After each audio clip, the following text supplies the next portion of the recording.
이 자식, 그 더러운 손 당장 치우지 못해! 여러분, 이놈이 범인입니다. 칠판에 낙서를 해놓은 이 무식한 청소부를 제가 잡았습니다. 대학 캠퍼스 관리소장 존슨의 고막을 찌들 듯한 고함이 정적을 갈라놓았습니다. 겁에 질려 파랗게 질린 얼굴, 낡아빠진 회색 작업복에 여기저기 락스물이 튀어 탈색된 바지. 그는 이 명문대학에서 아무도 거들떠보지 않는 한국인 청소부였습니다. 감히 청소부 주제에 세계적인 수학자들도 어려워하는 문제에 낙서를 해! 빨리 지워, 이 자식아! 이 남자는 당장이라도 한국인 청소부를 때릴 듯이 멱살을 잡고 손을 들어 올렸습니다. 바로 그때 아니, 자네 지금 뭐 하는 짓인가? 자네는 지금 이 학교 역사상 가장 위대한 증명을 훼손하려고 했어. 그리고 감히 누구 몸에 손을 대는 거야? 로비 전체를 뒤흔드는 호통 소리와 함께 세계적인 수학자 밀러 교수가 등장하였습니다. 그리고는 관리소장 존슨의 뺨을 있는 힘껏 후려갈겼습니다. 짝! 가장 낮은 곳에서 피어난 가장 위대한 기적. 쓰레기통 옆에서 웅크리고 있던 천재가 잃어버린 운명을 되찾는 가슴 뜨거운 이야기가 지금 시작됩니다. 이야기를 시작하기 앞서 이 영상의 좋아요와 구독을 눌러주시면 여러분들에게도 자식의 효도와 가족의 건강이 깃들 것입니다. 그리고 댓글로 지금 어디서 이 이야기를 듣고 계신지도 알려주세요. 여러분의 응원이 저희에게 큰 힘이 됩니다. 사건이 있기 3일 전, 아직 해가 뜨지 않은 새벽 4시였습니다. 철수는 지하 2층 기계실 옆 좁은 쪽방에서 눈을 떴습니다. 냉기가 뼛속까지 파고들었지만 지체할 시간이 없었습니다. 퉁퉁 부은 관절을 억지로 펴고 낡은 작업복을 꿰입었습니다. 옷에서는 땀과 곰팡이가 섞인 퀴퀴한 냄새가 났지만 그에겐 익숙한 채취였습니다. 철수는 서둘러 본관 복도로 나갔습니다. 학생들이 등교하기 전 대리석 바닥을 거울처럼 닦아 놓아야 했으니까요. 복도 구석, 철수의 시선이 말라비틀어진 난초 화분에 머물렀습니다. 연구실에서 버려진 것이었습니다. 너도 나처럼 버려졌구나. 철수는 주위를 살핀 뒤 자신의 물통에 담긴 물을 난초에게 나누어 주었습니다. 거친 손가락으로 먼지 쌓인 잎사귀를 조심스럽게 닦아주자 죽어가던 잎에서 희미한 생기가 돌았습니다. 그것은 쓰레기 취급을 받는 철수가 유일하게 세상에 베풀 수 있는 작은 친절이었습니다. 잠시 후 학생들이 등교하기 시작했습니다. 명품 가방을 메고 향수 냄새를 풍기는 학생들 사이로 철수는 투명인간처럼 몸을 움츠렸습니다. 어머, 이게 무슨 냄새야? 금발의 여학생이 코를 막으며 인상을 찌푸렸습니다. 야, 숨 참아. 쟤 지나갈 땐 숨 쉬면 안 돼. 가난이 없는다잖아. 남학생들이 킬킬거리는 소리가 비수처럼 날아와 꽂혔습니다. 철수는 죄인처럼 고개를 푹 숙였습니다. 그때였습니다. 김, 너 거기서 뭐해? 복도 끝에서 불독처럼 생긴 관리소장, 존슨이 달려왔습니다. 죄송합니다, 소장님. 부르셨습니까? 죄송하면 다야.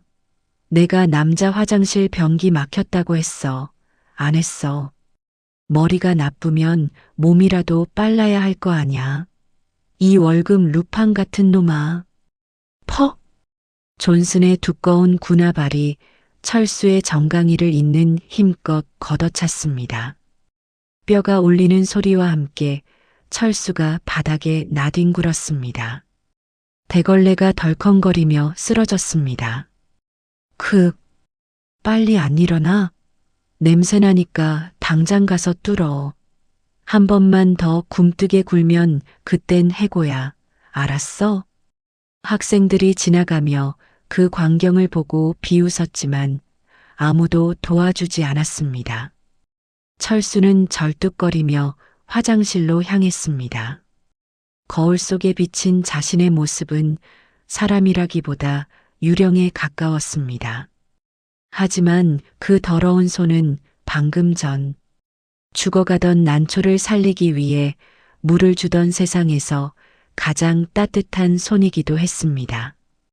다음 날 오후 본관 1층 로비는 평소보다 더 시끌벅적했어요. 학생들의 웅성거리는 소리가 높은 천장에 부딪혀 메아리 치듯 울렸습니다. 이유는 단 하나, 수학과 석자 교수 제임스 밀러가 내놓은 새로운 과제 때문이었어요.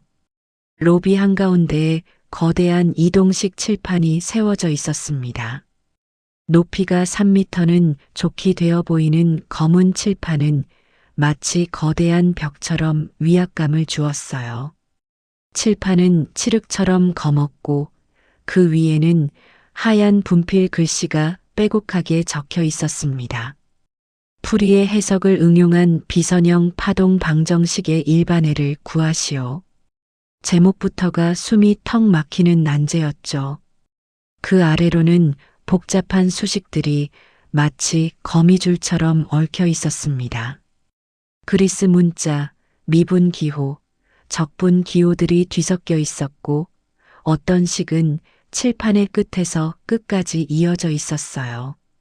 수십 명의 대학원생이 개미떼처럼 칠판 주위로 몰려들어 한숨을 내쉬고 있었습니다. 누군가는 노트에 수식을 옮겨 적으며 고개를 갸우뚱했고 누군가는 팔짱을 낀 채 미간을 찌푸리고 있었어요. 말도 안 돼. 이걸 어떻게 풀라는 거야? 이건 함정이야. 인간이 풀 수 있는 영역이 아니라고. 밀러 교수님이 미쳤나 봐. 이건 박사 논문 수준도 아니고 그 이상이야. 천재라 불리는 그들이 패배감에 젖어 있을 때 구석에서 바닥을 닦던 철수의 시선이 칠판에 고정되었습니다. 마치 자석에 이끌린 쇠붙이처럼 철수는 자신도 모르게 대걸레질을 멈추고 칠판 쪽으로 한 발자국, 두 발자국 조심스럽게 다가갔어요. 심장이 두근거리기 시작했습니다. 철수의 눈동자가 빠르게 움직이기 시작했습니다. 왼쪽에서 오른쪽으로, 위에서 아래로 그의 시선은 수식을 따라 흘러갔어요. 남들이 보기엔 어지러운 외계어 같은 수식들이었지만 철수의 눈에는 전혀 다르게 보였습니다. 숫자들이 칠판 밖으로 튀어나와 춤을 추고 있었어요. 3은 경쾌하게 왈츠를 추고 X는 우아하게 곡선을 그리며 날아다녔습니다. 함수들은 서로 손을 잡고 원을 그리며 돌았고 적분 기호는 마치 문처럼 열렸다 닫혔다를 반복했죠. 아니야. 저렇게 접근하면 안 돼. 저건 너무 돌아가는 길이야. 여기서 공간을 비틀어서 생각하면. 그래, 위상 수학으로 접근해야 해. 그리고 여기서 변수 치환을 하면. 이렇게 단순해질 수 있잖아. 철수의 입이 해벌어지게 벌어졌습니다. 가슴속 깊은 곳에서 뜨거운 덩어리가 용암처럼 치밀어 올랐어요. 그것은 갈증이었습니다. 사막 한가운데서 물 한 모금을 찾아 헤매는 조난자처럼 정답을 알고 싶은, 아니 정답을 써내려가고 싶은 미칠 듯한 갈증이었죠. 손가락이 저절로 움직이기 시작했습니다. 마치 피아니스트가 피아노 건반을 치듯 철수의 손가락은 공중에 수식을 그려나갔어요. 그때였습니다. 짝! 등짝을 후려치는 날카로운 통증에 철수의 몸이 앞으로 휘청거렸습니다. 아! 이 미친 자식이 어디 감히 거길 쳐다봐? 현실로 돌아온 철수의 눈앞에 악마 같은 존슨 소장의 얼굴이 보였습니다. 존슨의 손에는 두꺼운 플라스틱 파일철이 들려 있었어요. 그것으로 철수의 등을 내리쳤던 것입니다. 등에는 뜨거운 통증이 번져나가고 있었죠. 너 지금 뭐 하는 거야? 일하라고 했더니 넋을 놓고 있어? 이건 이 학교의 보물이야. 내 놈 같은 바퀴벌레가 쳐다만 봐도 때가 타는 거라고. 주제를 알아야지, 주제를. 순식간에 주변이 조용해졌습니다. 문제를 풀던 대학원생들의 시선이 일제히 바닥에 쓰러진 철수에게 꽂혔어요. 누군가는 비웃는 표정을 지었고 누군가는 혀를 차며 고개를 돌렸습니다. 어머, 쟤봐. 청소부가 수학 문제를 보고 있었나 봐. 미친 거 아냐? 낙서라도 하려고 했나 보지. 진짜 웃기네. 저런 놈이 무슨 수학을 알겠어? 글자도 제대로 읽을 줄 아는지 모르겠네. 학생들이 킬킬거리며 수군거리는 소리가 철수의 귓가에 윙윙거렸습니다. 얼굴이 불에 댄 듯 뜨겁게 달아올랐어요. 수치심, 견딜 수 없는 부끄러움이 거대한 파도처럼 밀려왔습니다. 존슨은 넘어진 철수의 얼굴 앞에 바짝 다가와 침을 튀기며 으르렁거렸어요. 그의 입에서는 담배와 마늘 냄새가 뒤섞인 악취가 풍겼습니다. 다시 한 번만 저 칠판 근처에서 서성거리면 그땐 해고야. 알았어? 당장 꺼져. 내 주제에 감히 학문을 넘보다니 정말 가관이군. 철수는 허겁지겁 바닥에 떨어진 대걸레를 챙겨 도망쳤습니다. 절뚝거리며 복도를 뛰어가던 철수의 눈에서 결국 참았던 눈물이 한 방울 툭 떨어져 바닥을 적셨어요. 하지만 아이러니하게도 도망치는 그의 머릿속에는 여전히 칠판의 수식이 활활 불타오르고 있었습니다. 그 문제, 나는 풀 수 있어. 분명히 풀 수 있다고. 만약 기회만 주어진다면. 한편 같은 시각이었습니다. 캠퍼스 외곽 숲속에 위치한 고풍스러운 대저택에는 묘한 정적이 흐르고 있었어요. 붉은 벽돌로 지어진 3층짜리 저택은 웅장했습니다. 담쟁이 덩굴이 벽면을 타고 올라가 있었고 넓은 정원에는 잘 다듬어진 장미 화단과 분수대가 있었죠. 하지만 그 화려한 외관과는 달리 저택 안은 무덤처럼 고요했습니다. 제임스 밀러 교수는 서재 창가에 서서 멍하니 빗방울이 떨어지기 시작한 정원을 내려다보고 있었어요. 창밖으로는 회색빛 하늘이 보였고 먹구름이 천천히 몰려오고 있었습니다. 정원의 장미들이 바람에 흔들리며 꽃잎을 떨어뜨렸죠. 밀러 교수의 얼굴에는 깊은 그늘이 드리워져 있었습니다. 은발의 머리카락은 단정하게 빗어 넘겨져 있었지만 그의 눈가에는 지워지지 않는 피로가 새겨져 있었어요. 여보, 차 좀 드세요. 서재 문을 열고 들어온 사람은 밀러 교수의 아내 엘리자베스였습니다. 그녀의 손에는 김이 모락모락 피어오르는 찻잔이 들려 있었어요. 은발을 곱게 빗어 넘긴 그녀는 여전히 아름다웠습니다. 우아한 카디건을 걸친 그녀의 모습은 마치 한 폭의 그림 같았죠. 하지만 얼굴에는 지워지지 않는 짙은 그늘이 드리워져 있었습니다. 20년이라는 세월이 흘렀지만 아들을 잃은 슬픔은 여전히 그녀의 눈동자 깊은 곳에 남아 있었어요. 밀러 교수가 천천히 돌아섰습니다. 찻잔을 받아들었지만 마실 생각은 없어 보였어요. 그저 두 손으로 잔을 감싸며 그 온기를 느낄 뿐이었습니다. 엘리자베스, 아까 복도에서 이상한 걸 봤소. 네.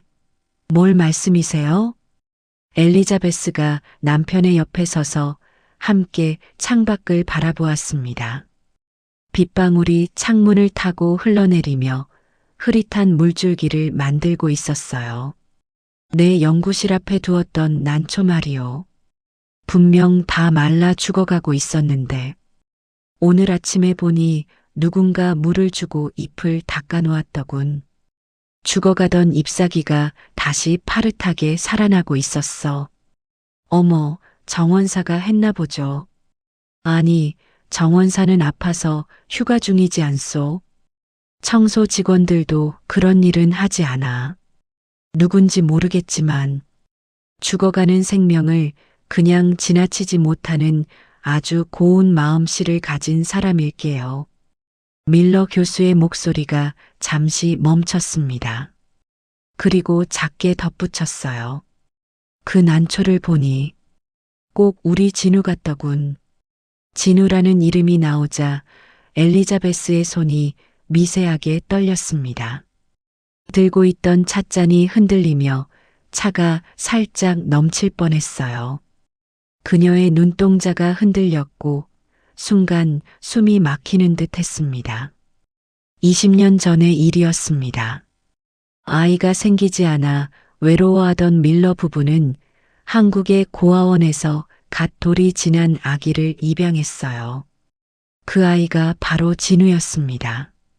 처음 아기를 품에 안았을 때의 그 떨림을 엘리자베스는 아직도 생생히 기억하고 있었어요.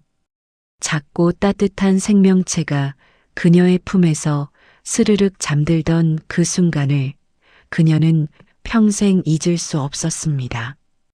비록 핏줄은 섞이지 않았지만 부부는 아이를 세상 무엇보다 사랑했습니다. 진우는 5살이 될 때까지 부부의 사랑을 듬뿍 받으며 자랐어요. 아기였던 진우가 첫걸음을 뗄 때, 첫 단어를 말할 때, 처음으로 엄마라고 불렀을 때의 감동을 부부는 하나하나 가슴에 새겼습니다. 진우는 아빠를 유독 따랐습니다. 아빠가 책을 읽으면 옆에서 책장을 넘기고 아빠가 생각에 잠겨 귓불을 만지면 고사리 같은 손으로 자신의 귓불을 만지작거리며 흉내를 내곤 했죠. 아이는 아빠의 모든 것을 스펀지처럼 흡수했습니다. 말투, 걸음걸이, 심지어 오이를 싫어하는 식성까지도요. 아빠, 나도 오이 싫어요. 오이는 괴물 맛이 나요. 하며 웃던 아이의 얼굴이 밀러 교수의 눈앞에 아른거렸습니다. 친자식보다 더 아빠를 닮아가는 아이였어요. 밀러 교수가 서재에서 일할 때면 진우는 작은 의자를 끌고 와 옆에 앉아 색칠 공부를 했습니다. 아빠, 나도 아빠처럼 중요한 일 하는 중이에요. 하며 혀를 살짝 내밀고 집중하던 모습이 지금도 선명했어요. 하지만 행복은 오래가지 않았습니다. 진우가 5살 되던 해 한국을 방문했다가 들른 서울 남대문 시장에서 비극은 시작되었어요. 아빠, 저기 봐요. 연이 날아가요. 시장통의 인파 속에서 아빠의 손을 잡고 걷던 아이였습니다. 그날은 유난히 사람들이 많았어요. 명절을 앞두고 장을 보러 나온 사람들로 시장은 북적였죠. 좌판에는 형형색색의 물건들이 쌓여 있었고 상인들의 호객 소리가 요란했습니다. 밀러 교수가 잠시 계산을 하느라 지갑을 꺼내던 찰나의 순간이었어요. 거대한 인파가 파도처럼 밀려왔고 잡고 있던 작은 손이 미끄러지듯 빠져나갔습니다. 진우야, 진우야. 목이 터져라 이름을 불렀지만 돌아오는 건 낯선 사람들의 소음뿐이었습니다. 밀러 교수는 미친 듯이 시장 곳곳을 뒤졌어요. 엘리자베스도 울부짖으며 아이의 이름을 불렀습니다. 경찰에 신고했고 실종 아동 포스터를 수천 장 붙였고 밤낮 없이 찾아 헤맸습니다. 하지만 진우는 연기처럼 사라져버렸어요. 그렇게 5년 동안 가슴으로 낳아 기른 아들은 흔적도 없이 사라져버렸습니다. 남은 건 아이가 빠졌을 때 보관해둔 작은 전리 하나뿐이었어요. 밀러 교수는 그 전리를 붉은 벨벳 상자에 담아 서랍 깊은 곳에 소중히 간직하고 있었습니다. 밀러 교수는 책상 위에 놓인 액자를 조심스럽게 집어들었습니다. 사진 속에는 자신의 어깨에 목마를 타고 환하게 웃고 있는 5살 진우의 모습이 담겨 있었어요. 아이의 눈은 초승달처럼 휘어져 있었고 입은 크게 벌어져 있었습니다. 그 웃음소리가 지금도 귓가에 들리는 듯했죠. 이 문제를 낸 이유가 뭔지 아오? 밀러 교수가 액자를 가슴에 꼭 안으며 말했습니다. 혹시라도 기적이 일어나 주길 바라는 헛된 희망 때문이라오. 진우 그 녀석 5살 때 이미 덧셈을 놀이처럼 하던 아이였잖소. 내가 수학을 가르치면 눈을 반짝이며 따라오던 아이였지. 아빠, 이거 너무 재미있어요. 더 가르쳐 주세요. 하며 졸라대던 아이였어. 교수의 목소리가 가늘게 떨렸습니다. 만약 살아있다면 분명 나처럼 수학을 하고 있을 게야. 어딘가에서 수학 문제를 풀고 있을 거라고. 혹시 내 문제를 보고 그 아이가 나타나지 않을까 하는 어리석은 희망을 품고 있었다오. 엘리자베스의 눈에서 눈물이 주르륵 흘러내렸습니다. 그녀는 남편의 어깨에 얼굴을 묻고 흐느꼈어요. 자식을 잃은 부모의 시간은 20년 전 그 시장통에 멈춰 있었습니다. 세상은 계속 돌아가고 사람들은 웃고 떠들었지만 이 부부의 마음속에는 여전히 5살 진우가 아빠, 엄마 하고 부르며 뛰어오고 있었어요. 다음 날 아침이었습니다. 철수는 교수 연구실이 있는 복도를 청소하고 있었어요. 존슨 소장의 불호령 때문에 무릎을 꿇고 바닥에 광을 내고 있었습니다. 양동이에 담긴 왁스 냄새가 코를 찔렀고 손에 쥔 걸레는 이미 시커멓게 더러워져 있었어요. 철수의 무릎은 차가운 대리석 바닥에 닿아 시려왔고 허리는 구부정하게 굽어 있었습니다. 그때 복도 저편에서 또각또각하는 구두 굽소리가 들려왔습니다. 경쾌하면서도 우아한 발소리였어요. 엘리자베스 부인이었습니다. 남편에게 서류를 전해주러 온 길이었죠. 그녀는 베이지색 코트를 입고 있었고 손에는 고급스러운 가죽 서류 가방이 들려 있었습니다. 철수는 하던 일을 멈추고 벽 쪽으로 비켜섰습니다. 감히 고개를 들 수 없어 바닥만 뚫어지게 보고 있었어요. 그녀의 고급 구두가 철수의 낡은 운동화 옆을 지나가려는 순간이었습니다. 아!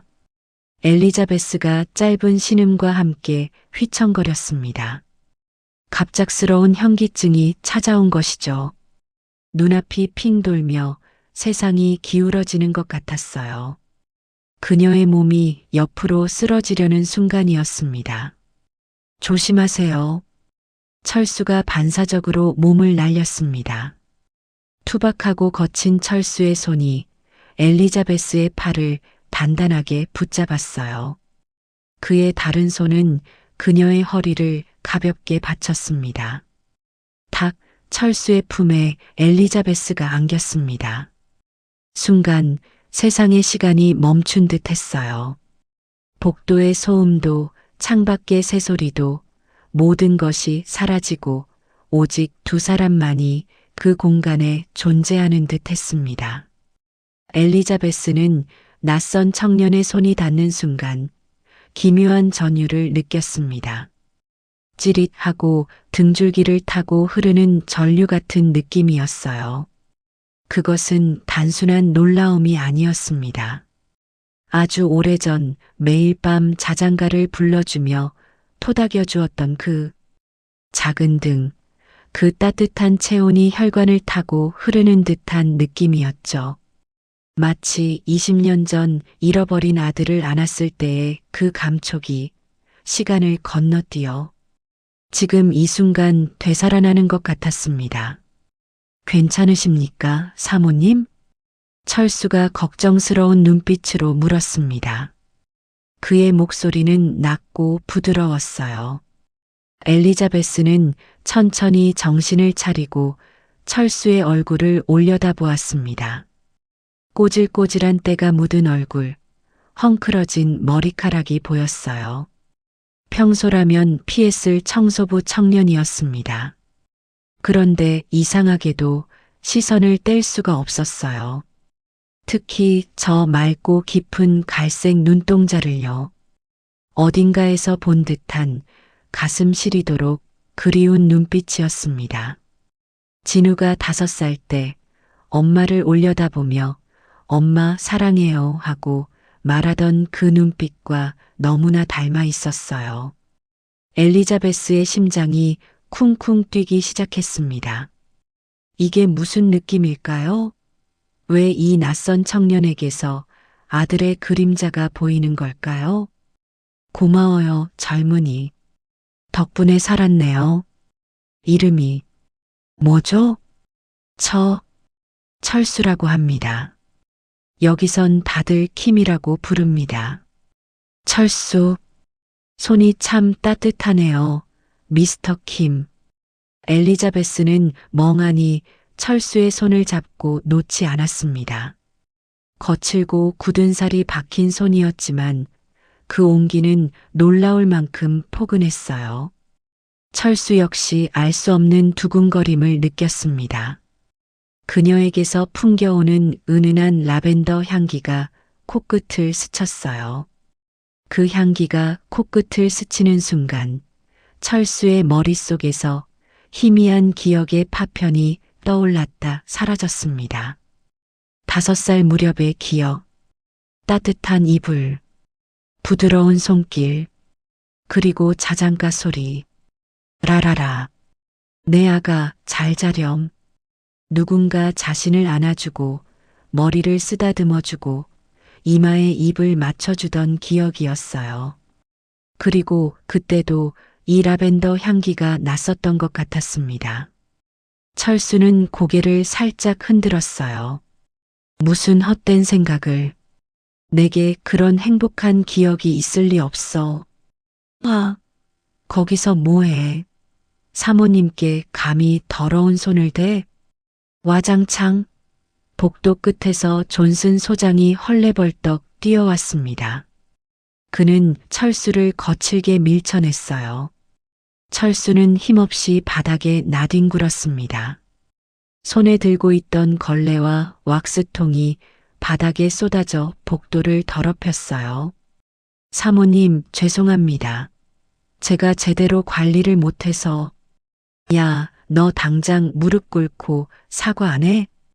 존슨이 철수의 머리를 바닥에 쳐박으려 했습니다. 철수는 익숙한 듯 납작 엎드려 빌었어요. 이미 수없이 반복했던 광경이었죠. 죄송합니다. 죽을 죄를 지었습니다.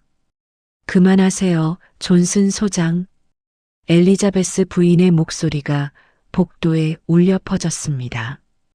그녀의 눈빛이 매섭게 빛났어요. 평소의 우아하고 부드러운 모습과는 전혀 다른 단호한 표정이었습니다.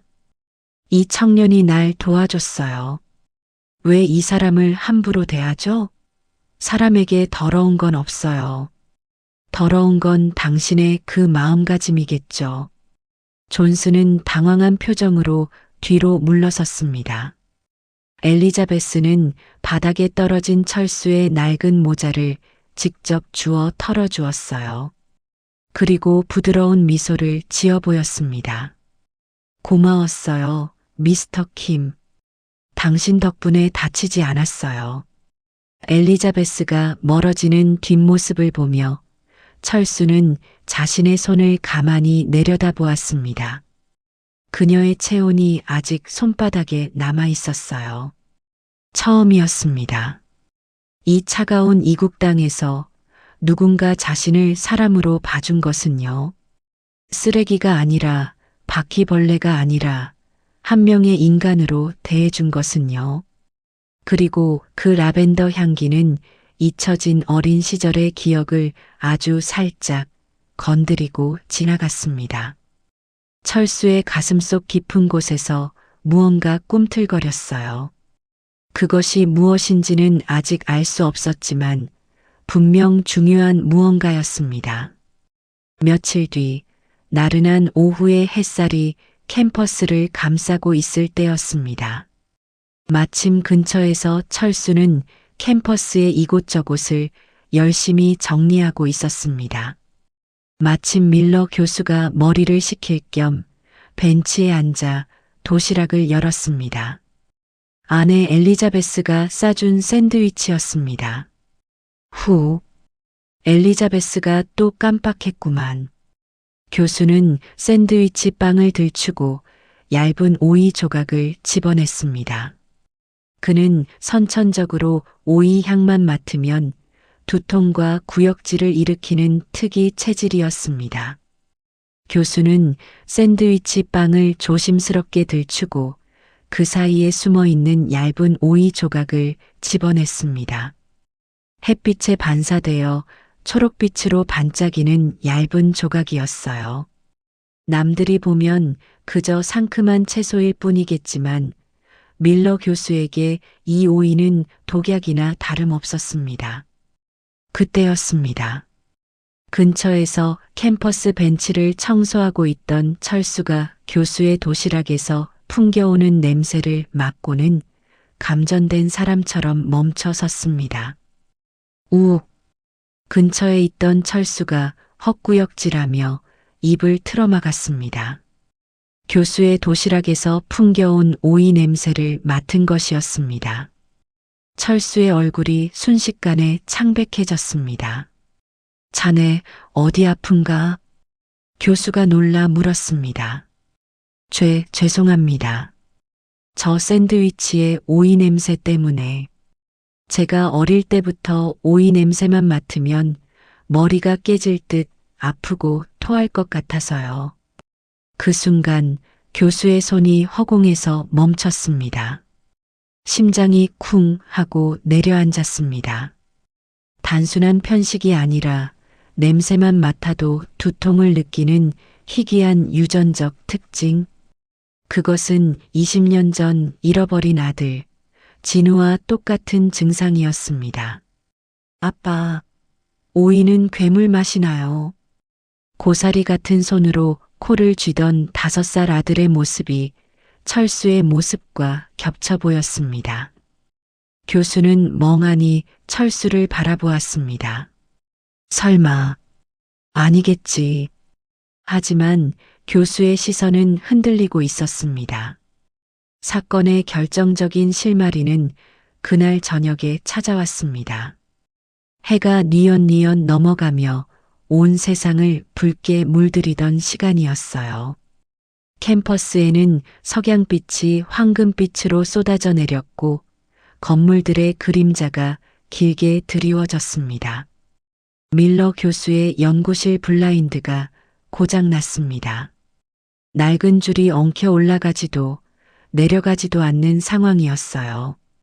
창문으로 들어오는 석양빛이 너무 강해서 교수는 일을 할 수가 없었습니다. 깐깐하기로 소문난 존슨 소장은 퇴근 시간을 핑계로 만만한 철수를 보냈죠. 야, 가서 그거 못 고치면 오늘 집에 갈 생각하지 마. 밀러 교수님 연구실이야. 실수라도 하면 넌 끝이야, 알겠어? 존슨의 위협적인 목소리가 철수의 등을 떠밀었습니다. 철수는 무거운 공구함을 들고 조심스럽게 연구실 문을 두드렸어요. 똑똑똑 작은 소리였습니다. 안에서 들어오게라는 낮은 목소리가 들렸죠. 철수는 문을 열고 들어갔습니다. 방 안은 어두웠어요. 석양빛이 블라인드 틈새로 가늘게 들어와 방 안을 줄무늬로 물들이고 있었습니다. 밀러 교수는 가죽 소파에 깊이 파묻혀 쪽잠에 빠져 있었습니다. 교수의 얼굴에는 피곤함이 역력했고 안경은 책상 위에 벗어져 있었어요. 책상 위에는 풀다 만 수식들이 적힌 종이가 하얀 파도처럼 어지럽게 널려 있었습니다. 어떤 종이는 구겨져 있었고 어떤 종이는 반쯤 찢어져 있었어요. 칠판에는 고뇌의 흔적이 역력한 지우개 자국들이 가득했습니다.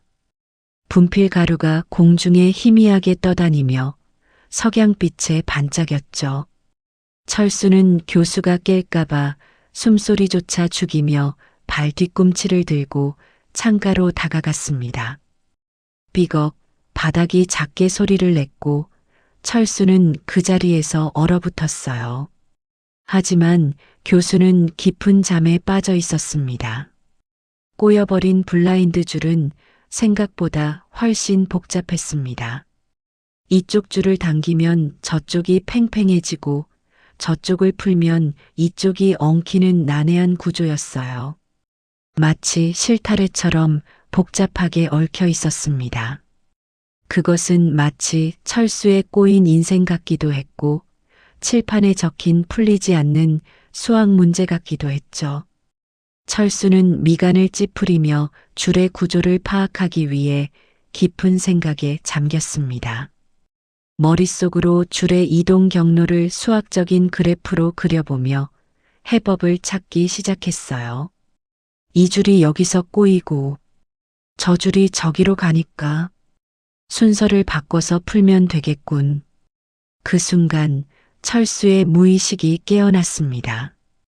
그가 어려운 문제에 부딪혀 깊이 집중할 때마다 튀어나오는 아주 오래되고 깊이 박힌 습관이었어요.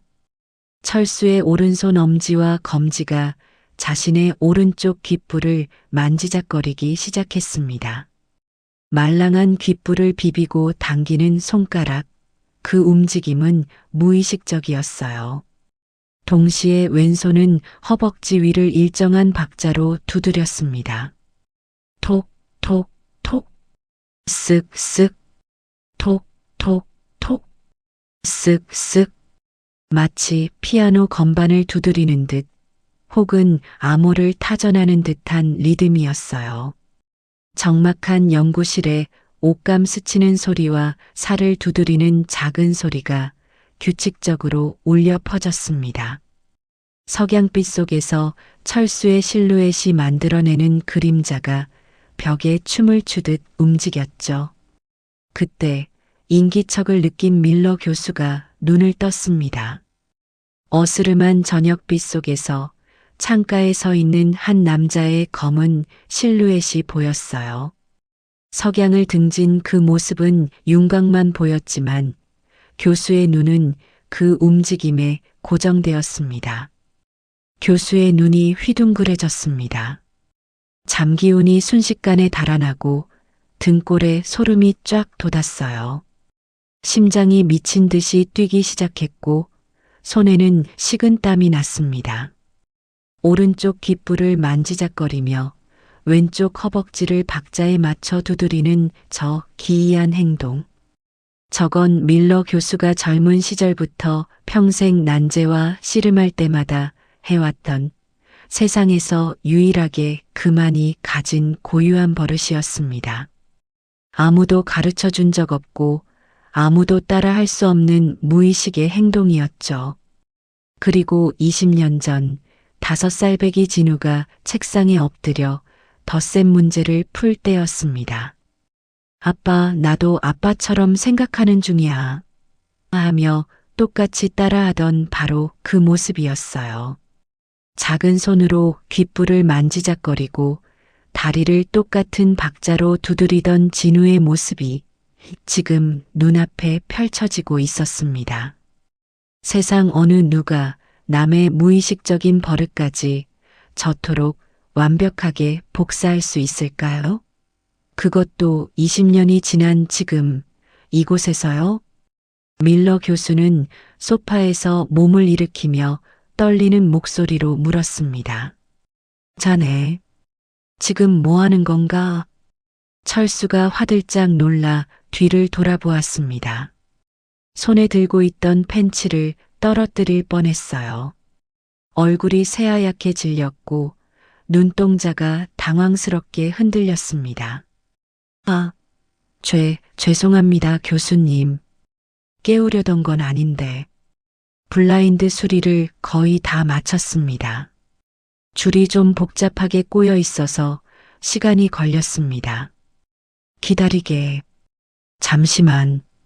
밀러 교수가 소파에서 완전히 일어나 철수에게 다가왔습니다.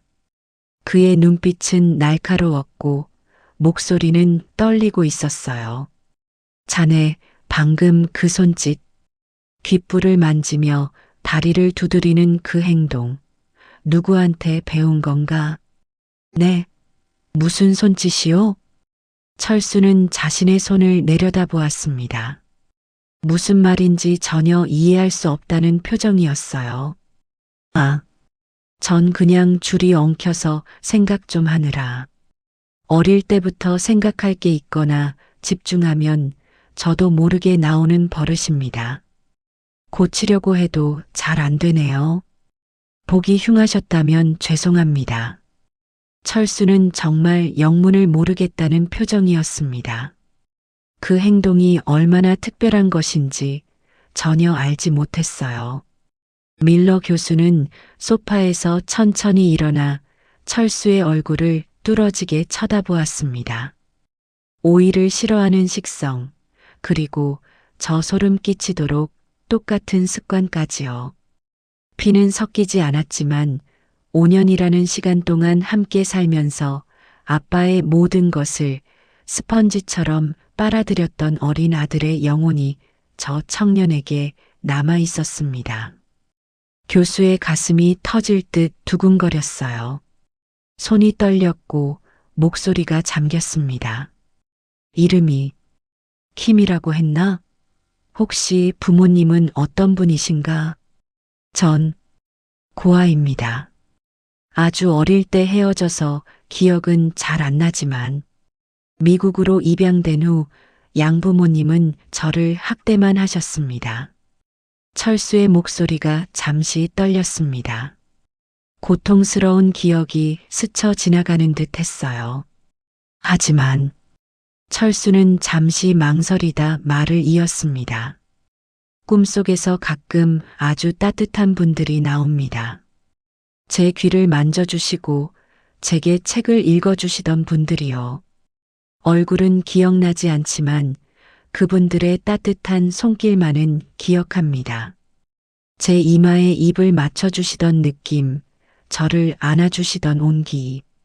그게 꿈인지 현실이었는지는 모르겠지만 그 기억만이 저를 버티게 해줍니다. 쿵! 밀러 교수의 가슴 속에서 거대한 바위가 내려앉는 소리가 들렸습니다. 교수의 손이 와들와들 떨리기 시작했어요. 당장이라도 저 청년을 끌어안고 내가 내 아빠다라고 외치고 싶었습니다. 하지만 20년의 세월은 그를 신중하게 만들었어요. 섣불리 희망을 가졌다가 무너졌던 수많은 날들이 그를 붙잡았습니다. 나가보게. 수고했네. 어서 가봐. 교수는 억지로 철수를 돌려보냈습니다. 목소리를 가다듬는 것이 힘들었어요. 철수가 문을 닫고 나가자마자 교수는 떨리는 손으로 책상 서랍 깊은 곳을 열었습니다. 아무도 모르는 비밀 공간이었어요. 붉은 벨벳 상자가 나왔습니다. 교수는 떨리는 손으로 상자를 열었어요. 그 안에는 20년 전 진우가 5살 때 빠진 전니가 작은 유리병에 담겨 보관되어 있었습니다. 작고 하얀 전니는 세월이 흘렀어도 그대로였어요. 여보, 우리 진우가 정말 돌아온 것 같아. 밀러 교수는 전니가 든 유리병을 꼭 쥐고 그 자리에 주저앉아 흐느껴 울기 시작했습니다. 20년 동안 참아왔던 눈물이 마침내 터져나왔어요. 연구실의 석양빛이 교수의 눈물을 붉게 물들였고 그 눈물은 바닥에 똑똑 떨어져 작은 얼룩을 만들었습니다. 그리고 운명의 밤이 찾아왔습니다. 개교 기념일 전야였어요. 학생들은 축제를 즐기러 모두 학교를 빠져나갔고 드넓은 캠퍼스는 텅 비었습니다. 평소 북적이던 복도는 적막했고 강의실 불빛도 하나둘씩 꺼져갔어요. 밤이 깊어지자 하늘에 구멍이라도 뚫린 듯 거센 비바람이 몰아치기 시작했습니다. 우르릉, 쾅, 번개가 칠 때마다 기숙사 건물이 흔들렸어요. 창문들이 바람에 덜컹거렸고 나무가지들이 유리창을 긁는 소리가 들렸습니다. 빗방울은 돌멩이처럼 세차게 지붕을 두드렸고 바람은 마치 괴물의 울음소리처럼 건물 사이를 휘몰아쳤죠. 철수는 지하 쪽방에서 식은땀을 흘리며 악몽에 시달리고 있었습니다. 습하고 좁은 방 안에서 그는 얇은 담요 하나로 몸을 웅크리고 있었어요. 천장의 배수관에서는 물 내려가는 소리가 괴물 울음소리처럼 들렸습니다. 꾸르륵, 쿵, 쾅. 빗물이 배수관을 타고 흘러내리는 소리가 마치 건물이 무너지는 것 같았어요. 아빠, 엄마. 철수는 잠결에 신음했습니다. 온몸이 땀으로 흠뻑 젖어 있었고 이마는 뜨겁게 달아올라 있었어요. 꿈속에서 그는 또다시 20년 전에 그 시장통 한복판에 서 있었습니다. 시끄러운 상인들의 고함, 찜통 같은 더위, 코를 찌르는 길거리 음식 냄새가 생생했어요. 사람들이 밀치고 지나가는 느낌, 땀 냄새, 김치찌개 끓는 냄새, 생선 굽는 냄새까지 모든 것이 너무나 생생했습니다. 어린 철수는 한 손에는 빨간색 장난감 자동차를, 다른 한 손에는 아빠의 크고 따뜻한 손을 잡고 있었어요. 아빠의 손은 넓고 든든했습니다. 그 손만 잡고 있으면 세상 무서울 게 없었어요. 아빠, 저기 봐요. 연이 날아가요. 하늘 높이 떠 있는 형형색색의 연들이 바람에 춤을 추고 있었습니다.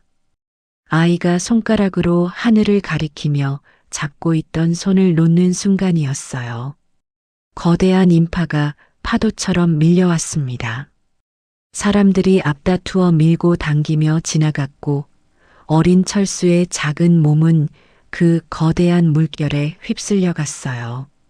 아빠, 엄마. 아무리 소리쳐 불러도 대답이 없었습니다. 사람들의 다리 사이로 아빠를 찾아 헤맸지만 보이는 건 낯선 사람들 뿐이었어요. 세상은 순식간에 흑백으로 변하고 따뜻했던 아빠의 손길은 차가운 공기로 변해버렸습니다. 아빠, 어디 있어요? 아빠. 어린 철수는 울면서 시장통을 헤맸습니다. 하지만 아무리 찾아도 아빠는 없었어요. 대신 무서운 낯선 사람들만 그를 지나쳤습니다. 허? 철수는 비명을 지르며 잠에서 깼습니다. 심장이 갈비뼈를 부수고 튀어나올 듯 미친 듯이 뛰었어요. 쿵쾅쿵쾅 심장 소리가 귓가에서 북처럼 울렸습니다. 온몸은 식은땀으로 흠뻑 젖어 있었고 눈가에는 눈물이 고여 있었어요. 손은 담요를 꽉 움켜쥐고 있었고 숨은 가빠서 제대로 쉴 수가 없었습니다. 가슴을 짓누르는 답답함에 미쳐버릴 것만 같았어요. 방 안의 공기는 축축하고 무거웠고 곰팡이 냄새가 코를 찔렀습니다. 천장의 배수관에서는 여전히 물 내려가는 소리가 요란했고 창문 틈으로는 빗물이 새어 들어왔어요. 나가야 해. 나가서 뭐라도 해야 해. 철수는 방 안에 가만히 있다가는 질식할 것 같았습니다. 무언가에 홀린 듯 그는 대걸레를 들고 밖으로 나왔어요. 폭풍우가 몰아치는 칠흑 같은 밤이었습니다. 비는 억수같이 쏟아졌고 바람은 철수의 옷을 휘감아 날릴 듯 했어요. 그는 본능이 이끄는 대로 본관으로 향했습니다. 빗속을 걸으며 철수는 생각했어요.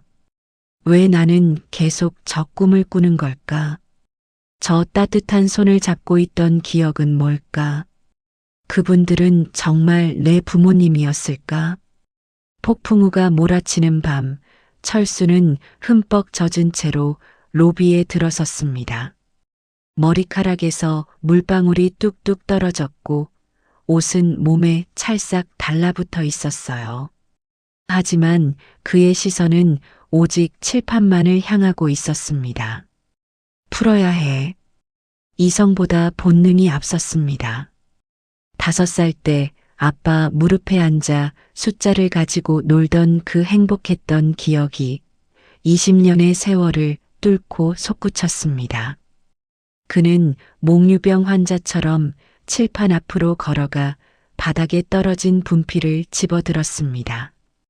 차가운 분필의 감촉이 손끝에 닿자 그의 눈빛이 변했어요. 평소에 주눅든 청소부가 아니라 진정한 수학자의 눈빛으로 변했습니다. 따닥, 딱, 따다다닥. 정막을 깨고 분필이 칠판을 때리는 소리가 로비에 울려 퍼졌습니다. 마치 기관총을 쏘는 듯한 빠르고 격렬한 리듬이었어요. 그는 정규 교육을 받은 적이 없었지만 5살 때까지 천재 수학자 아빠의 어깨 너머로 배웠던 그 직관과 감각이 20년의 세월을 뛰어넘어 폭발하고 있었어요. 복잡하게 꼬여있던 수식들이 그의 손끝에서 마법처럼 풀려나갔습니다. 치환, 미분, 적분이 순식간에 진행되었어요. 철수의 손은 멈추지 않았습니다. 1줄, 2줄, 3줄, 칠판 가득 하얀 글씨가 채워질수록 철수의 얼굴에는 환희가 차올랐어요. 땀방울이 흘러내려 눈을 찔렀지만 그는 멈추지 않았습니다. 이 순간만큼은 그는 더 이상 더러운 청소부가 아니었어요.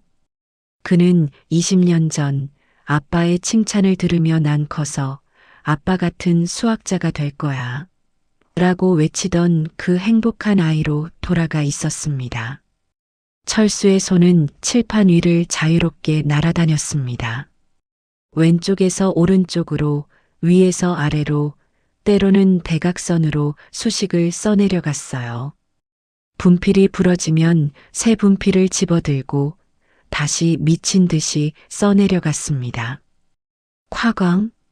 다시 한번 거대한 천둥이 치고 번개가 로비 전체를 환하게 밝혔어요. 그 빛 속에서 철수는 마지막 줄에 마침표를 찍었습니다. 증명 종료.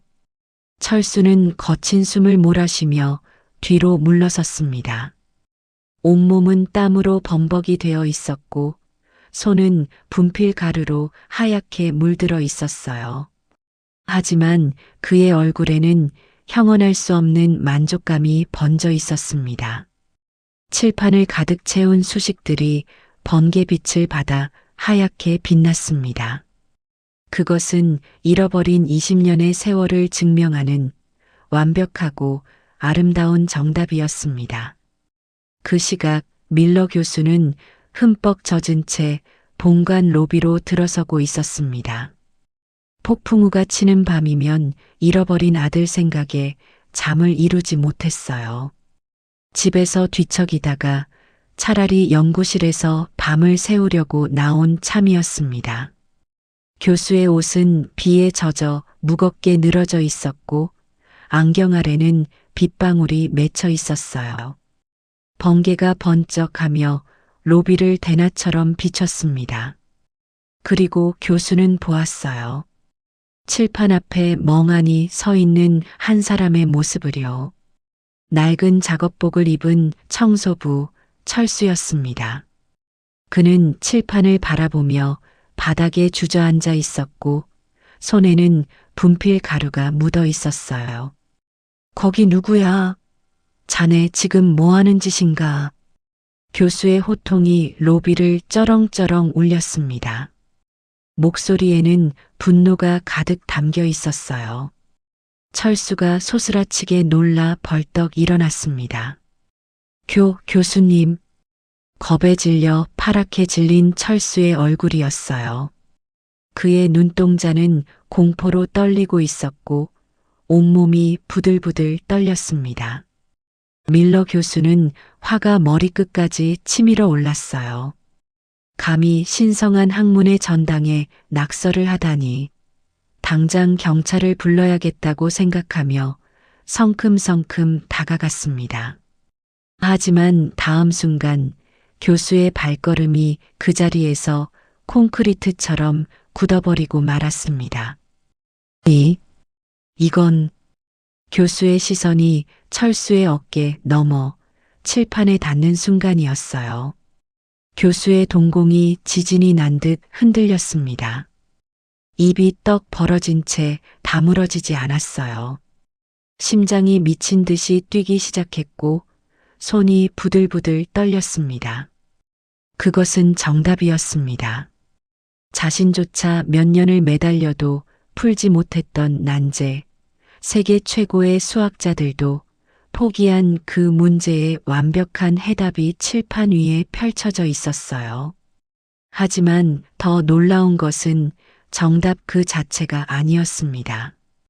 바로 풀이 과정의 스타일이었어요. 도입부에서 변수를 정의하는 독특한 방식, 중간에 논리를 비약적으로 전개하는 대담한 호흡, 그리고 결론을 도출할 때 사용하는 특유의 기호들이 보였습니다. 그것은 밀러 교수 자신이 젊은 시절 썼던 논문의 필체와 소름 끼치도록 닮아 있었어요. 단순히 베낀 것이 아니라 사고방식 자체가 똑같은 사람이 쓴 글이었습니다. 마치 자신의 분신이 쓴 것처럼 한 글자 한 글자가 밀러 교수의 스타일을 그대로 담고 있었어요. 이건 내가 가르쳤던 방식이야. 5살 꼬마 진우를 무릎에 앉히고 가르쳐 주었던 바로 그 생각의 흐름이야. 이 세상에 이렇게 풀 수 있는 사람은 나와 내 아들밖에 없어. 밀러 교수의 손이 떨리기 시작했습니다. 그는 천천히 칠판으로 다가가 수식들을 손으로 더듬었어요.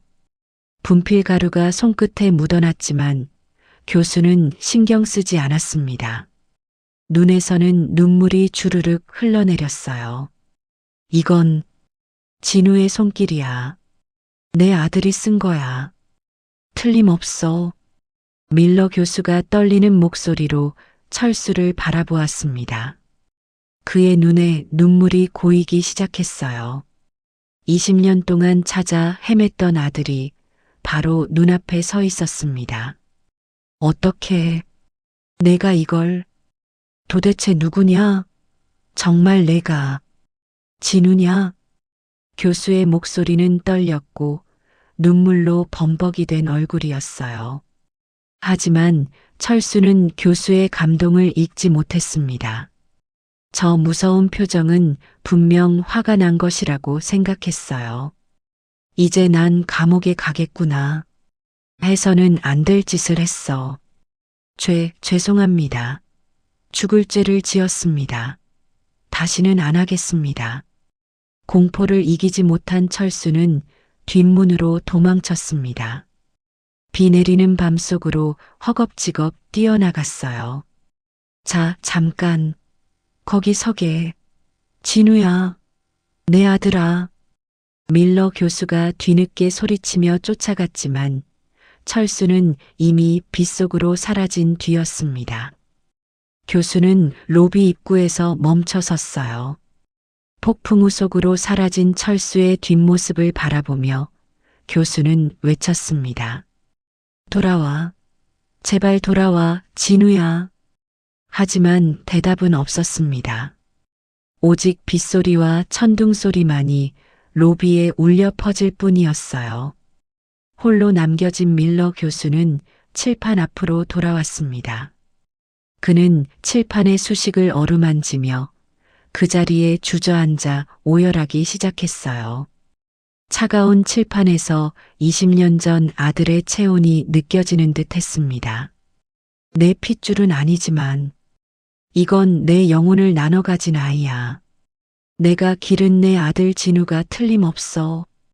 저 손글씨, 저 사고방식, 모든 게 나를 닮았어. 20년 동안 찾아 헤맸는데 교수는 칠판에 얼굴을 대고 흐느꼈습니다. 바닥에는 교수의 눈물이 똑똑 떨어져 작은 웅덩이를 만들었어요. 로비는 교수의 울음소리로 가득 찼고 번개는 계속해서 하늘을 갈랐습니다. 밀러 교수는 떨리는 손으로 주머니에서 휴대전화를 꺼냈어요. 그리고 아내 엘리자베스에게 전화를 걸었습니다. 여보, 진우를 찾았소. 우리 아들을 찾았어요. 전화기 너머로 엘리자베스의 흐느끼는 소리가 들렸습니다. 다음 날 아침 학교는 발칵 뒤집혔습니다. CCTV를 확인한 존슨 소장은 범인이 철수라는 것을 알아내고 쾌재를 불렀습니다. 드디어 잡았다. 오늘이야말로 이 쥐새끼를 쫓아낼 기회다. 존슨은 보안 요원들을 대동해 철수를 끌고 나왔습니다. 로비에는 이미 수많은 학생과 교수들, 소문을 듣고 온 기자들까지 모여 있었습니다. 여러분, 주목해 주십시오. 제가 범인을 잡았습니다. 존슨은 철수의 멱살을 잡고 로비 한가운데로 끌고 가 바닥에 내동댕이 쳤습니다. 으악! 철수가 대리석 바닥에 쓰러지자 존슨은 옆에 있던 시커먼 구정물 양동이를 발로 차 철수에게 뒤집어 씌웠습니다. 와장창! 으윽! 오물을 뒤집어 쓴 철수의 몸에서 악취가 진동했습니다. 학생들은 코를 막으며 수군거렸고 카메라 플래시가 무자비하게 터졌습니다. 철수는 수치심에 눈을 질끈 감았습니다. 감히 청소부 주제에 신성한 칠판에 낙서를 해? 넌 콩밥 먹을 준비나 해. 그때였습니다. 지금 뭐 하는 짓인가? 로비 전체를 뒤흔드는 호통 소리가 들렸습니다. 밀러 교수가 엘리자베스 부인과 함께 나타난 것입니다. 두 사람의 눈은 붉게 충혈되어 있었지만 기세는 맹수처럼 사나웠습니다. 존슨은 상황 파악을 못한 채 비굴한 웃음을 지으며 교수에게 달려갔습니다. 아이고 교수님, 오셨습니까? 제가 해냈습니다. 칠판을 망친 이 더러운 범인을 제가 잡았습니다. 존슨은 의기양양하게 철수를 손가락질하며 소리쳤습니다. 보십시오. 이 쓰레기 같은 놈이 감히 학문의 전당을 더럽혔습니다. 제가 아주 본때를 보여주고 경찰에 넘기겠습니다. 학교의 명예를 지킨 저를 칭찬해 주십시오. 존슨은 칭찬을 기대하며 고개를 조아렸습니다. 그 순간이었습니다. 짝! 경쾌하고 묵직한 파열음이 로비에 울려 퍼졌습니다. 밀러 교수의 손바닥이 존슨의 살찐 뺨을 잇는 힘껏 후려갈긴 것입니다. 고개가 돌아갈 정도로 강력한 일격이었습니다. 교수님? 존스는 얼얼한 뺨을 감싸쥐며 멍한 표정으로 교수를 바라보았습니다. 로비 전체가 찬물을 끼얹은 듯 얼어붙었습니다. 쓰레기? 지금 누가 누구 보고 쓰레기라고 하는 건가? 밀러 교수의 사자후가 터졌습니다. 내 놈 눈엔 저 칠판의 글씨가 낙서로 보이나? 저건 이 학교 역사상 가장 위대한 증명이다. 내 평생의 숙제를 이 아이가 단 한 밤 만에 완벽하게 풀어낸 거라고. 네. 그게 무슨. 그리고 감히 누구 몸에 손을 대는 거야. 이 아이가 누군 줄 알고. 밀러 교수는 넘어진 철수에게 다가가 세상에서 가장 소중한 보물을 다루듯 그를 일으켜 세웠습니다. 자신의 고급 재킷을 벗어 오물 묻은 철수의 어깨에 덮어주었습니다. 교수는 떨리는 손으로 철수의 뺨을 어루만지며 흐르는 눈물과 함께 외쳤습니다. 이 아이는 내 아들이야. 20년 전 잃어버린 내 아들 진우란 말이야. 쿵. 존스는 다리에 힘이 풀려 그 자리에 주저앉고 말았습니다. 로비가 경악으로 술렁거리는 가운데 엘리자베스 부인이 달려와 철수를 와락 끌어안았습니다. 진우야. 흐흑. 엄마가 미안해. 널 너무 늦게 알아봐서. 오물을 뒤집어 쓴 청소부와 그를 안고 우는 귀부인. 그것은 오만했던 빌런에게 내려진 가장 처절한 심판이자 가장 극적인 반전의 순간이었습니다. 밀러 교수는 품 안에서 하얀 서류 봉투 하나를 꺼냈습니다. 교수의 손이 파르르 떨리고 있었고 엘리자베스 부인의 입술도 떨리고 있었어요. 20년을 기다려온 이 순간 두 사람은 너무나 떨렸습니다. 철수군. 아니, 진우야. 철수는 멍하니 교수를 바라보았습니다. 진우라는 이름이 너무나 낯설면서도 동시에 너무나 익숙하게 느껴졌어요. 꿈속에서 수없이 들었던 그 이름이었습니다. 이게 뭔지 보겠니? 교수가 내민 것은 유전자 분석 연구소의 긴급 결과지였어요. 어젯밤 교수는 철수가 도망친 뒤 그가 남긴 땀 젖은 장갑과 20년 전 보관해 둔 진우의 전리에서 추출한 DNA 대조를 긴급 의뢰했던 것입니다. 밤을 새워 나온 결과였어요. 철수는 떨리는 손으로 서류를 받아들었습니다. 글자가 흔들려 보였지만 그 내용만큼은 명확했어요. 검사 결과 일치 확률 99.999%. 동일인 이미 확인됨. 철수는 결과지를 보고도 믿을 수가 없었습니다. 글자가 눈물에 번져 흐릿하게 보였어요. 가슴 깊은 곳에서 뜨거운 것이 용암처럼 치솟았습니다. 20년 동안 잃어버렸던 자신의 정체성이 이 한 장의 종이 위에 적혀 있었어요. 이게 정말입니까? 제가 진우라고요? 제가 당신들의 아들이라고요? 철수의 목소리는 떨렸고 눈물이 뺨을 타고 흘러내렸습니다. 그래, 5살 때 우리가 잃어버렸던 내 아들 진우가 맞단다. 피보다 더 진한 사랑으로 키운 내 아들이야. 밀러 교수의 목소리도 떨렸어요. 그는 더 이상 참지 못하고 철수를 꽉 껴안았습니다. 엘리자베스 부인이 참았던 울음을 터뜨리며 철수를 와락 끌어안았어요. 진우야, 내 새끼. 흐흑. 엄마가 미안해. 널 너무 늦게 알아봐서. 정말 미안해. 그동안 얼마나 춥고 배고팠니? 얼마나 외로웠니? 부인의 목소리는 오열로 끊겼습니다. 20년 동안 참아왔던 죄책감과 그리움이 한꺼번에 쏟아져 나왔어요. 따뜻한 품이었습니다. 부드러운 라벤더 향기가 철수의 코끝을 스쳤어요. 그 순간 철수에 굳어있던 기억의 빗장이 풀리기 시작했습니다. 5살 때의 기억이 파노라마처럼 펼쳐졌어요. 따뜻한 침대, 부드러운 이불, 자장가를 불러주던 엄마의 목소리, 책을 읽어주던 아빠의 무릎, 함께 웃었던 행복한 시간들이 홍수처럼 밀려왔습니다. 엄마, 아빠, 철수의 입에서 쉰 목소리가 터져나왔습니다. 20년 만에 다시 부르는 그 호칭이었어요.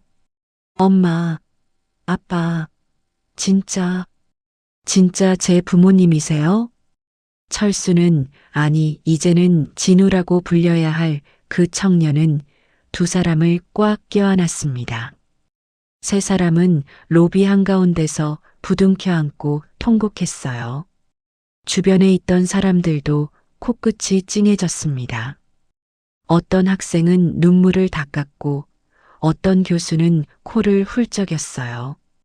기자들도 카메라를 내려놓고 그 광경을 지켜보았습니다. 그때 밀러 교수가 철수의 거친 손을 잡으며 말했습니다. 그리고 알게 되었단다.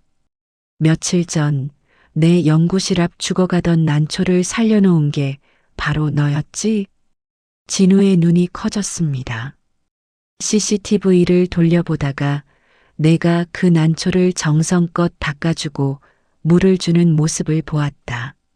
아무도 거들떠보지 않는 죽은 화분에 생명을 불어넣는 그 따뜻한 손길을 보고 생각했었지. 꼭 우리 진우 같다고. 교수는 잠시 말을 멈추고 진우의 눈을 바라보았어요. 착하고 여린 마음씨를 가진 내 아들 같다고 말이야. 그런데 그게 정말 너였다니. 내가 죽어가는 생명을 그냥 지나치지 못하는 그 마음씨는 5살 때 그대로구나. 밀러 교수의 눈에서도 굵은 눈물이 떨어졌습니다. 그 작은 선행이 우리를 다시 만나게 해준 거야. 내가 난초에게 베푼 사랑이 우리 가족을 다시 하나로 묶어준 거란다. 진우는 고개를 끄덕였어요. 그날 아침 죽어가는 난초를 보고 그냥 지나칠 수 없었던 그 마음이 이렇게 큰 기적을 불러올 줄은 꿈에도 몰랐습니다. 선행은 돌고 돌아 기적이 되었고 20년 전의 사랑은 기억과 습관으로 남아 다시 가족을 하나로 묶어주었어요. 세 사람은 서로를 부둥켜 안고 로비 바닥에 주저앉아 통곡했습니다. 그들의 울음소리는 그 어떤 수학 공식보다 아름다운 사랑의 증명이었어요. 존슨 소장은 창백한 얼굴로 뒤로 물러섰습니다. 주변 사람들의 시선이 그에게 쏟아졌지만 아무도 그를 동정하지 않았어요. 그는 조용히 로비를 빠져나갔고 그날로 학교에서 해고되었습니다. 로비에 모인 사람들은 박수를 보내기 시작했어요. 처음에는 조심스럽게, 그러다 점점 더 크게 박수가 울려 퍼졌습니다. 짝짝짝 박수 소리가 로비 전체를 가득 채웠어요.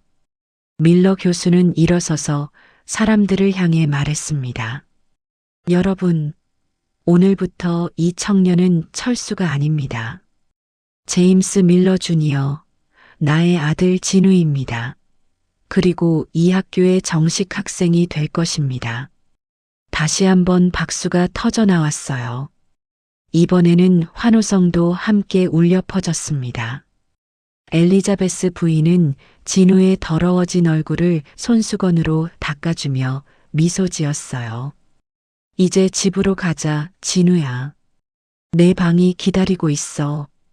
20년 동안 그대로 보관해둔 내 방으로. 진우는 고개를 끄덕이며 눈물을 닦았습니다. 처음으로 진짜 집으로 돌아가는 것이었어요.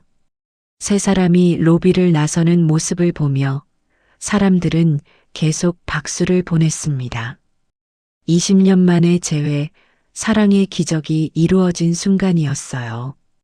그리고 연구실 창가에서는 진우가 살려놓은 그 난초가 파릇파릇한 새잎을 틀어내며 햇살을 받고 있었습니다. 죽어가던 생명이 다시 살아난 것처럼 잃어버렸던 가족도 다시 만날 수 있었어요. 작은 선행이 만든 위대한 기적의 이야기였습니다. 여러분, 긴 이야기를 끝까지 들어주셔서 정말 감사합니다. 때로는 우리가 베푸는 작은 친절이 누군가의 인생을 송두리째 바꿀 수 있습니다. 죽어가는 화분에 물 한 모금 주는 것처럼 사소해 보이는 행동이 기적을 불러올 수 있다는 것을 기억해 주세요. 그리고 가족이란 피로 이어진 것이 아니라 사랑으로 이어진 것임을 이 이야기가 보여주었으면 합니다. 오늘도 여러분의 곁에는 소중한 사람들이 있을 거예요. 그분들께 사랑한다는 말 한마디 전해보시는 건 어떨까요? 저희 채널에서는 앞으로도 이렇게 따뜻하고 감동적인 이야기들을 계속 들려드리겠습니다.